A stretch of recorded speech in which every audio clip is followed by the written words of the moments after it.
Hey, salut, c'est Goudrel. Je tenais juste à vous montrer là, une petite jobine là, que j'ai fait. Alors, ça fait une petite secousse que je travaille dessus, là, mais anyway. Ça, là, c'est une 372 XP. Ça, au niveau de Husqvarna, là, c'est, tant qu'à moi, c'est une des meilleures scies là, que Husqvarna n'a jamais fait, là. Je vais vous dire, là, ça, là, je pense qu'en déco, dans le cas de cette scie-là, là, ça valait la peine de la remonter, là. Elle a au moins 20 ans, cette chainsaw-là, là. Début 2000. De toute façon, c'est une début 2000, là. Regardez, c'est quoi qui est arrivé, là. Le bearing sur le côté de la clutch a lâché, là. L'autre était correct, là. Et elle a lâché. Probablement que le cil du crank, celle-là ici, là. Probablement que le cil a lâché, là, puis le bearing a chauffé. C'est pour ça que on a tout perdu, regardez, là. Ça fait que... fait que tant qu'à la remonter, ben... gasket nœud à grandeur, des bearings neufs sur le crank, seal nœud. Là, ben, tant qu'à faire, ben, on a installé piston nœud et puis un cylindre nœud sur la scie. Regardez, quand le bearing a cassé, là, il y a des morceaux de bearing qui ont volé, et puis, regardez ici, vous voyez le cylindre, là, comment il est brisé ici, puis là. Fait que ça, c'était fini, là. Fait que tant qu'à changer, ben, on posait un cylindre nœud, piston nœud, tous des bearings neufs à grandeur. La bougie est neuve. Ça fait que c'est ça, là, la 372, là, devrait être top notch, là, pas encore pour peut-être 20 ans. On va l'espérer, un autre 20 ans. Si les maudites bonnes scies sont tough, ça va à peine de les remonter. Sauf que si tu n'es pas équipé pour les remonter, avancez-vous pas là, à essayer de rebâtir ça. Il faut être équipé quand même, là. Puis avoir quand même quelques petites connaissances en mécanique. Là.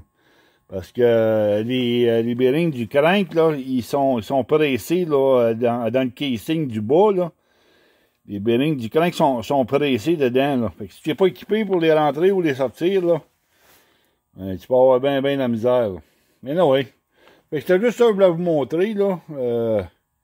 Comme quoi que la 312 XP, là, mes deux chums jumeaux, là, Léo et Lucien, là, ils vont être bien contents, bien contents de leur avoir réussi, là.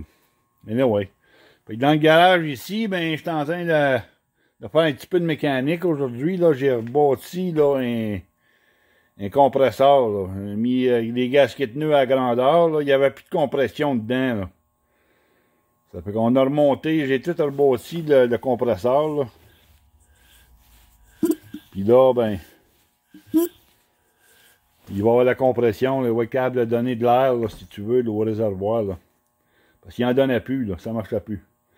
Fait que ça, c'est une deuxième petite job mécanique. Et puis la troisième job mécanique, ben, c'est mon vieux skidoo. Regardez, qu'est-ce que vous voyez là, c'est le couvert là, du côté du moteur, là, de la crank, là. C'est parce que j'ai des problèmes. J'ai essayé de le partir, puis j'ai pas de feu, là. J'avais pas de feu, là. Ces vieux moteurs-là, là, c'est pas tellement compliqué, sauf que le problème, c'est que les pièces sont bien dures à avoir. Ici, là, j'avais pas de feu, là. Fait que j'ai troubleshooté, là. J'ai regardé voir si le coil était bon. Le coil était pas bon.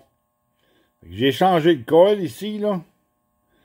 Et puis ensuite de ça, ben, j'ai changé pointe, puis condenseur, là. Le condenseur, ici, je l'ai changé, puis les pointes, là. Puis là, ben, avec le changement de ça en nœud, j'avais toujours pas de feu, là. Fait que c'est le magnéto ici, la bobine que vous voyez là, c'est elle qui est en défaut, là. Ça, ben écoutez, c'est un 1969, là, le skidoo, là. Ça fait que je suis obligé de me trouver des pièces usagées. Puis j'en avais ici, là, une chance. Par chance, j'en avais un, là. Fait que c'est ça, là, je vais être à remonter ça, là. Puis on va espérer là, que là, tout va être sa coche, là.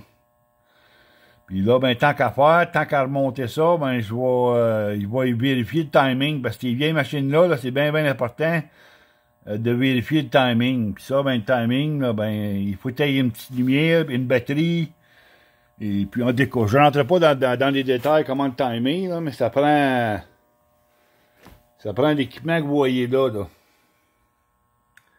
Ça ici, là, c'est pour timer le moteur, là, vous voyez, là. Quand le piston monte puis il descend, là. Et là, ouais, fait que j'ai ma batterie là, installée toute, là. Je suis prêt là, à faire le timing dessus, là. Avec la lumière que vous voyez là, là. Vous voyez la lumière, là?